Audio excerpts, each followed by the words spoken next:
My name's David Diggs. I'm with CTIA. My role at CTIA is to run, among other things, the messaging forum. And I was struck by we're going here today from IoT, which is one of the cutting edge 5G kind of services that we're looking at for the future.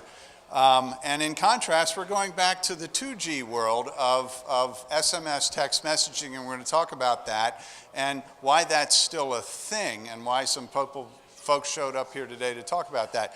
So with no further ado, let me welcome up onto the stage, in no particular order because there's only two of you, John Lauer and Johan, which is how we decided to pronounce it. We've anglicized his name, Hedberg.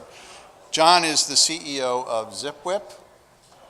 And that is a radical messaging service provider that has been creating a fair amount of visibility in the messaging space, for which we're all grateful. I think he means controversy. That too. And Johan is the CEO of CLX, which is one of the global, and if not the largest, certainly one of, the messaging consortiums out there, and just recently acquired mBlocks here in the US. So we welcome both. Why don't each of you take a minute, starting with Johan. Tell me about yourself. What do you do? What's your company? So I'm Johan Hedberg, and I'm the CEO. We good?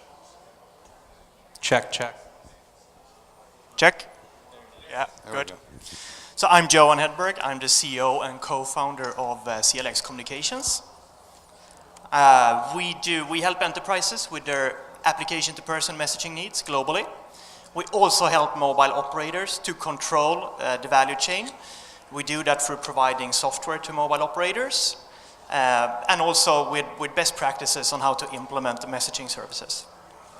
Okay. What Johan doesn't realize is that he just acquired my prior arch nemesis, which was mBlocks. Prior to ZipWhip, I'm the CEO at ZipWhip. I had started a company called SimpleWire, which today is called Open Market, which is a competitor, or was to to mBlocks. So it's a fascinating industry. But today, ZipWhip, we're in the messaging space, but we are a SaaS software provider, which is always a surprise to people when they talk to us about how we consider ourselves SaaS software, not a texting API provider. But we let businesses in the US text enable their existing business phone number, which is typically a landline or toll-free, so that they can text with consumers on their mobile phones. Excellent. Thank you. We thought the simplest way to approach this was to get 3 slides divided by roughly 10 minutes each.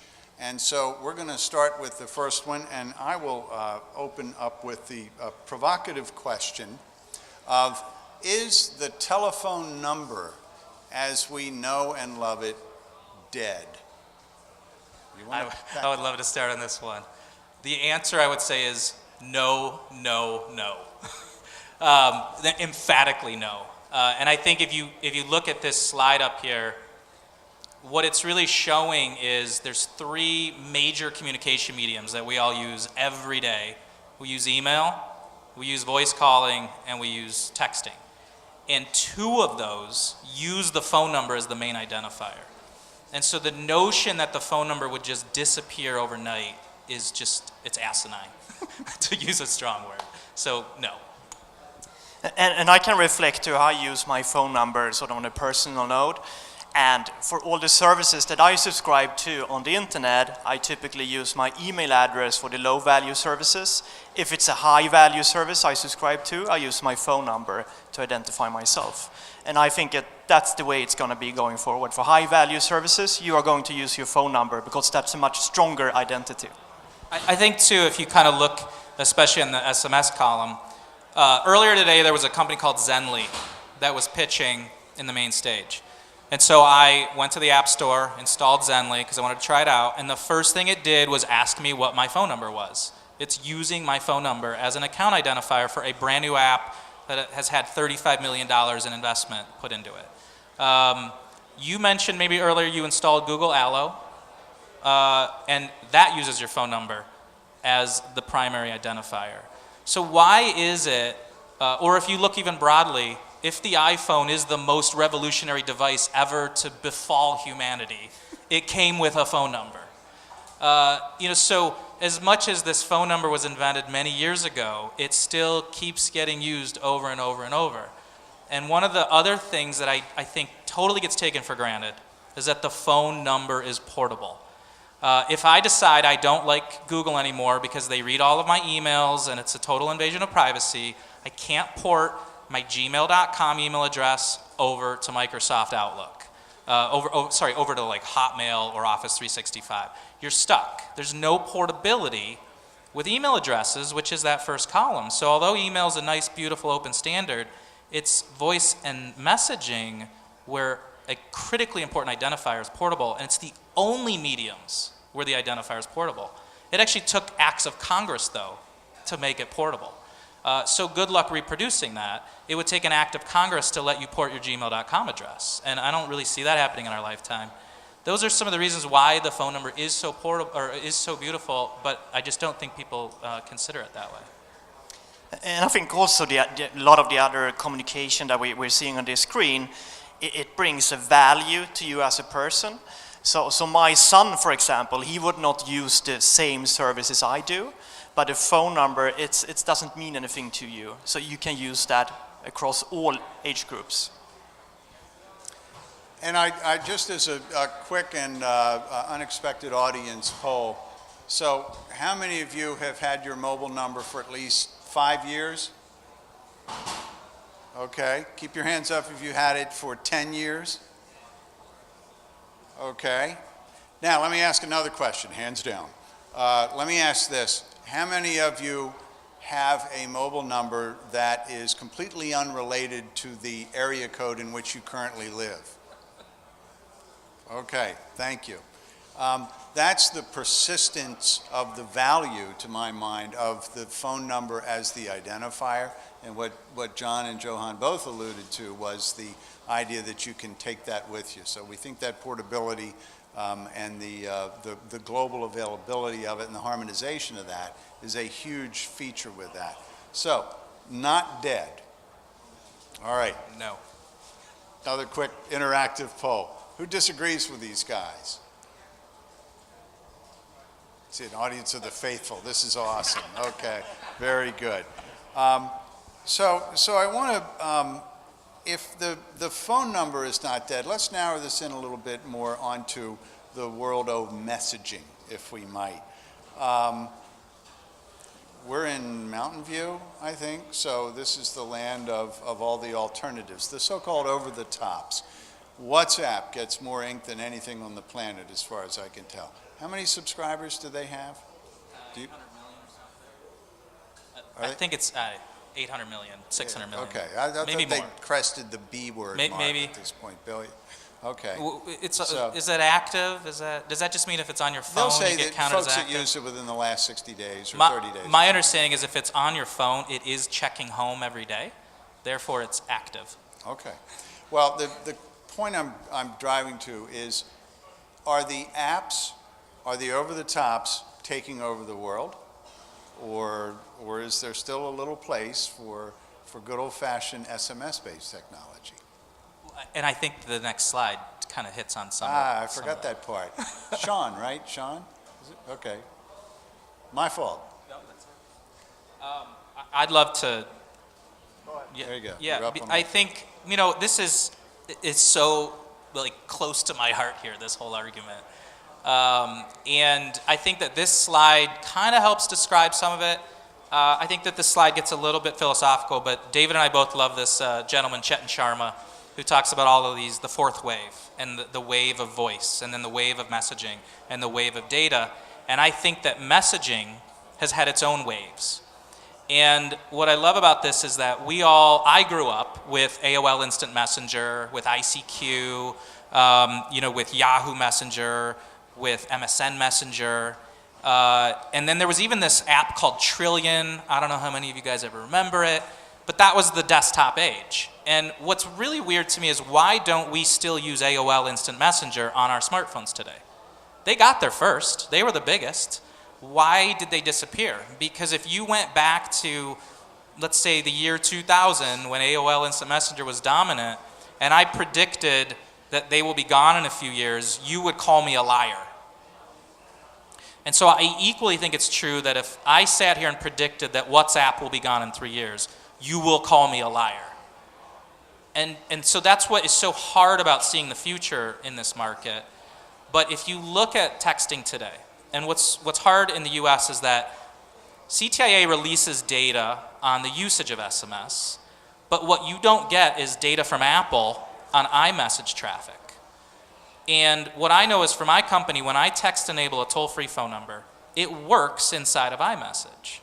So I would argue that iMessage is just text messaging. It is just SMS. I don't care that it goes from an Apple server to an Apple server. The same way I don't care if it goes from a Verizon server to a Verizon server.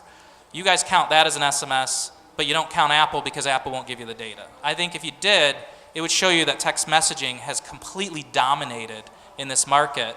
Nobody has the data though. But when you look at consumer behavior out here, everybody texts every day. And so we all know in our gut that it's still blowing away WhatsApp, Facebook Messenger. And so, no, I think it already hasn't won. But if you then even look at some of these waves going on here, what this is sort of arguing is that every time there's a device disruption, the closed ecosystem incumbent dies. So BlackBerry Messenger was dominating, but now they're gone. Nobody cares about BlackBerry Messenger anymore. Does anybody remember the BlackBerry Messenger? No, right? We care about BlackBerry. They're a trusted member.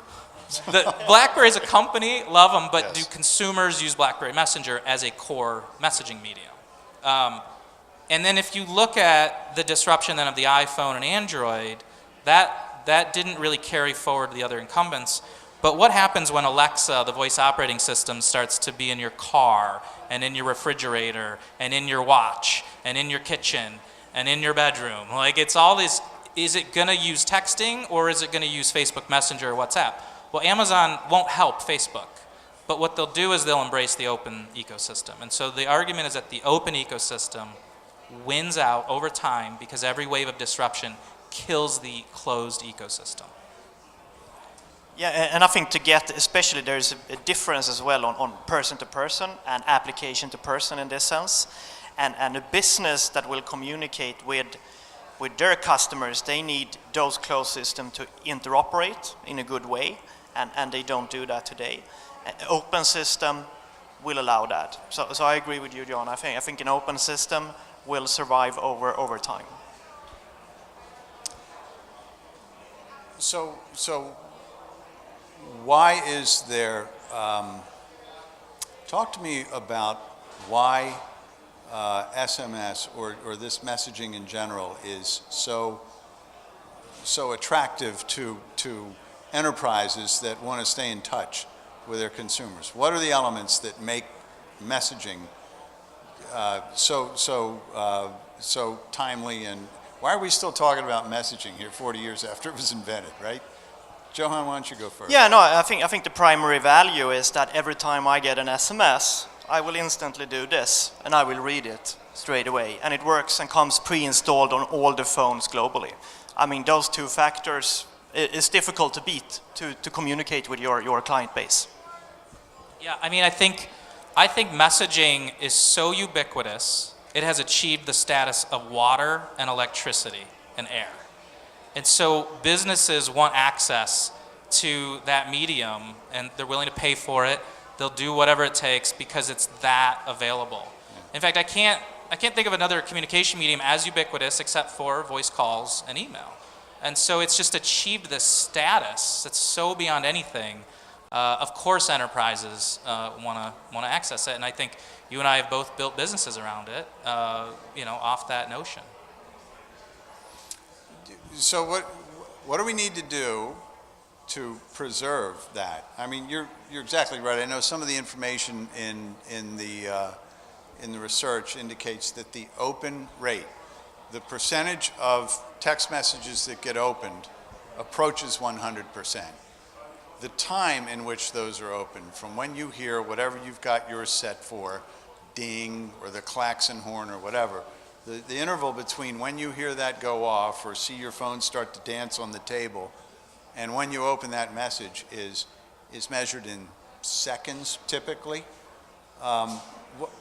And then I think about my email. I don't open more than half of my emails. So what's going on there? Have I just been profligate? Have I been promiscuous in the number of people I've given my email address to? I don't know I think in an open system like SMS or email, you need a couple of parties that take responsibility, polices the system, and also have trust in the system. And in email, it's difficult to find those parties that monitor and police the system. In SMS, you have the mobile operators that have a customer base that pays for the service. So they have an interest to make sure that the channel keeps clean and still remains the high valuable channel it is. And then you have a broader ecosystem that builds around the mobile operators that can also create innovative services to the market and hence create a trusted value chain. And that is, we work very actively to maintain and make sure the value chain stays like that. If you reach sort of the spam levels you have on email on SMS, the value of SMS channel will definitely go down, and we don't want that. You know, I've thought about this question a lot, and I think it's a little cheeky, but ever since the invention of the smoke signal, I think humanity has actually wanted text messaging. And it's crazy because the guys who started ICQ in Israel tell this story about how they went into the investment community and they were like, why the hell would we need instant messaging when we have this thing called email? Get out of my office. And it is a little counterintuitive that texting is so brilliant. But I think the difference is email is low priority, long format communication, and texting is high priority, short format. And that those two differences are gigantic in their use cases. And so overnight, I got about 100 emails between going to bed and waking up. You're overwhelmed in the morning, but I got 0 text messages. Well, thank God, because I leave the beeping on for my text messages and it would have woken me up. I sure don't leave the beeping on for my email. That would be horrific. So those are how the characteristics change. And that's why I think we're so quick to mark a text as read. An email, who cares? Half mine are unread. I have 1,000 unread emails, and they're never going to get marked as read.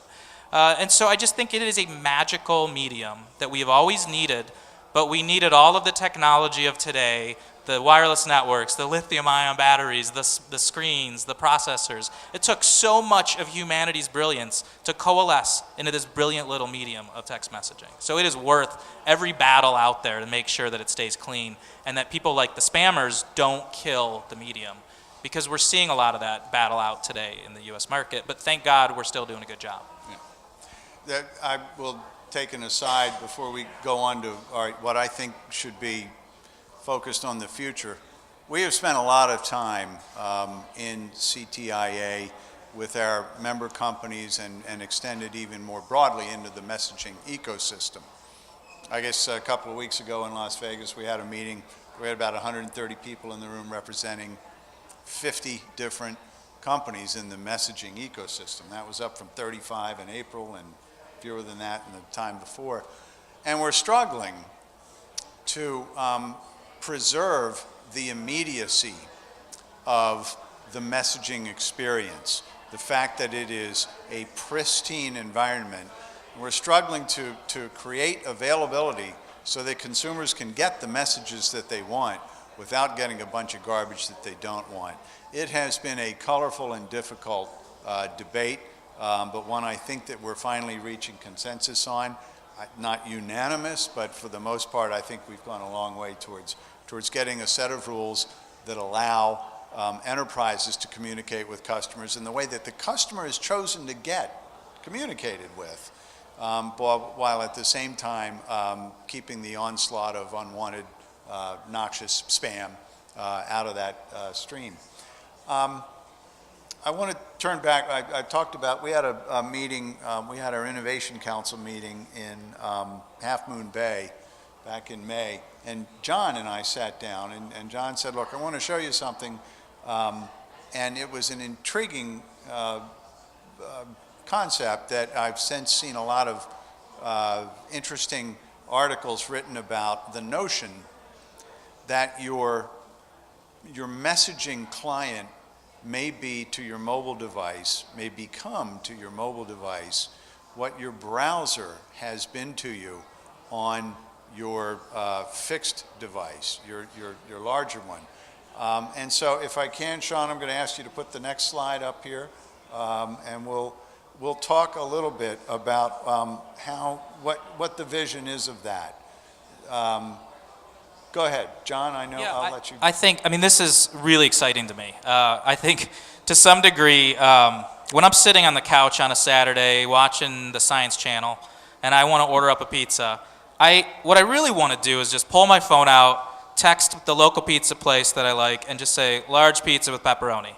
And that's it. I want the thing to just show up at my door 30 minutes later. I don't want to have to re-give them my credit card. I don't want to have to re-give them my address. I just want it to show up. I want to be lazy. I want it to be as simple as my TV remote control where I flip the channel. And so, to me, that's the promise of what messaging can be. And so this is, to me, this is what this screen represents, is that messaging should evolve to things like commerce. It should have businesses. The pizza parlor should be text enabled. The fact that they're not just makes no sense. It has to happen, and in fact it will happen. And it'll be companies like us that help it happen. There's going to be a lot of players in the ecosystem. But messaging is very human. Whereas when I go and use an online form now, I don't know if you've tried to use the Domino's pizza ordering form, but if you want to do a half and half pizza, you are at about a 20-minute ordering process just to work your way through the form, and then you got to go find the breadsticks, and then you got to go find the salad. It is actually really awful how much time it takes. You got to create a login and your email address, and then they're spamming you over email later. If I could just text one message in, that to me is the panacea. This is what we're after. And I think it presents all sorts of opportunities, including for the carriers, because if you're clicking a place order button and a payment's happening, the carrier could even be generating money off that, like the way WeChat generated $500 billion in China last year on placing order buttons in their messaging app.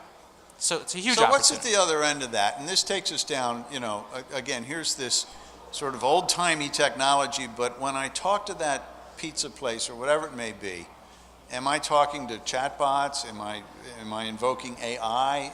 What's going on there? Is that what we're looking at? What? Anyone? I think that here. Go ahead. No. I think I just wanted to add a little bit before on the last question as well. That the messaging channel here, it's great if you interact with a lot of businesses. You have to download a lot of applications, and it's just starting to get difficult to find them on the phone. And having the same sort of phone book for businesses instead of having an app is just a much better way to interact with businesses. So that is what we want this to develop into. I couldn't agree more. I think I was at a restaurant the other day, and I was joking about it, and they're like, "Oh, install our app." I think it was Jimmy John's. And I'm like, I'm not going to install your app on my phone. You don't deserve that status. I'm not going to install the Domino's app and the Pizza Hut app, and then the app for the Nordstrom Valet. No, the texting is my pre-installed app. Let me use that. So I totally agree with that. So it's texting at the sort of core transport layer, but what it sounds like you're both saying is putting smarter stuff further up the stack that will still nonetheless look like and feel like to the consumer something familiar and something that they know how to work. Is that fair? Yeah, I think message bubbles are very human. It's the way we're even interacting right now. We are speaking through message bubbles. You talk, we talk, you talk, and that other methods like sliders and stuff are actually more robotic. Okay. And I think it's partly why we love texting. And so I think if you can interact with businesses that way, it is a better experience. I think, to your question about chatbots, though, I'm sort of skeptical of chatbots, but I also am excited for them. I think that if I'm interacting with a business and the chatbot can give me better service than a human, I will embrace them. But if it is like calling a PBX where it says dial 1 for sales, 2 for support, and you're like, oh my God, where's the 0 for the operator? And they try to not let you get 0 for the operator until maybe you're the third menu in. I don't think that that will succeed. I think that could hurt messaging as a medium, actually. If all these companies are just sticking bots in front of it, and then it's just bots talking to bots, and we don't want My that. nightmare, of course, is, I'm sorry, Dave, I can't do that. Hey, we have a little under 5 minutes left. I want to make sure that if anybody's got a question for these guys, we have one right in the back there. Go ahead. I'm wondering if you can talk about how voice messaging fits into text messaging and the portability of voice messaging across devices and platforms. And then secondly, about chatbots, you referred that a little bit to that, and is that a buzz and a fad, or is there some substance to it and longevity to that, and how it might manifest itself over time? You might not like my answer, but I think there's not a future for voice messaging. Because there's something about the simplicity of a text message and the fact that it works in almost all situations, right? If you're in a meeting or you're even here sitting at a panel and you want to pull it out and respond, there's something so beautiful about it being text-oriented. And what's also the most important thing about it is on the consumption end, the receiver of the message needs to have it not be disruptive to their life. And if they have to listen to a voice, it's like why we all hate voicemail now. We don't even want to listen to that minute-long voicemail because it's effort, and we're lazy inherently. And so I think texting solves that for the sender and the receiver, most importantly the receiver. And so that's why I just don't see a future for voice messaging. And I agree, and I disabled my voicemail. Oh, chat. Yeah, okay, got a question over here? Sir? Let's say I really want to talk to the person, and then the only option after that would be texting, and I shouldn't make the call, then I have to do a separate operation for text. So the question was, let's say I really want to talk to somebody, but I'm in a texting sequence here.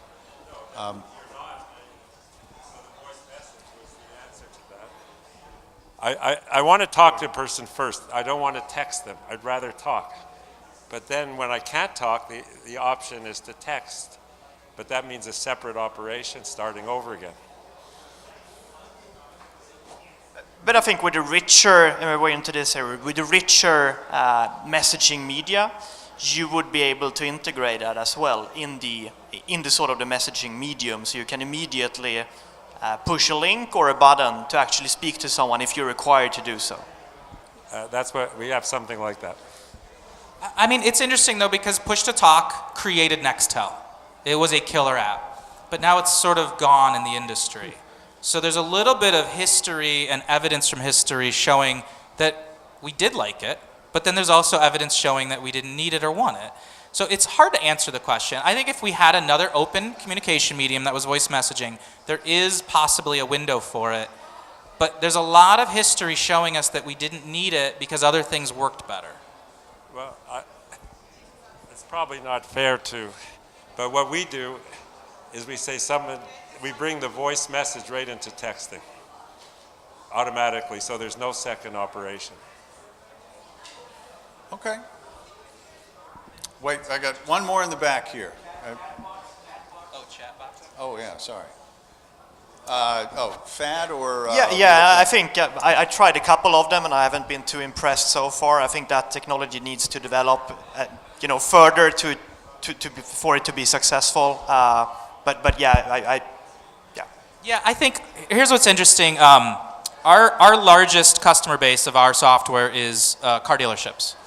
And when we were throwing darts at the wall 2 years ago, we guessed like hair salons. So we were surprised. But the second biggest is insurance agents, which was also a surprise to us. But the number one question people text into their insurance agent is, hey, can you text me back a proof of my insurance so I can show the police officer, or so I have a record of my proof of insurance. And they will now MMS it back to your phone as a picture. And so now they're saying, well, could you just analyze the messages in, and if it's a question like that, just reply with a chat bot. But for everything else, let us answer it as a human and sort of do a hybrid. So I think that we are already seeing early signs, and they will be very successful, but I think that humans are also really hard to reproduce. And so we'll get a kind of a mix, but I think eventually it'll get good enough. I think ordering a pizza is a fairly concentrated domain problem to solve. I could see that kind of stuff happening. What I do think is texting is the area you will get the most chatbots if they ever come to life, not closed walled garden mediums like WhatsApp or like other closed ecosystems. You'll get them in the open ecosystem. So what I want to do, you guys can't see it, but there's an overtime clock blinking angrily at me right now. I still would like to take... Real quick. Go ahead. So you were saying that texting is so much better than email and that there's a battle going on against spammers. How's that battle going? And who's fighting it? Okay. I'll do that. Well, we're all out of time. No. Listen, it's going to be a balancing act. We're not going to get it right all the time. Who's we? We is the collected community. I'll tell you what CTIA has done is we have the North American numbering plan messaging. Those who use telephone numbers, by that I mean it's interoperable with SMS text messaging, not like WhatsApp, which will use your phone number, but it's not interoperable. And within that community, there's a lot of discussion around what are the right ways to do this. We want permissionless calling, as is the case with telephones. I don't need your permission for me to pick up a phone and call you. We think text messaging amongst consumers should work just like that. When you get into enterprise calling, though, you hit a whole raft of regulations, most notably TCPA, Telephone Consumer Protection Act, that requires permission from the called party if it's a commercial message. And there's some overrides to that. There's some exceptions that make a lot of sense. And we're trying, and that, by the way, has been kind of fluid. The FCC is, in July of 2015, issued some new guidelines.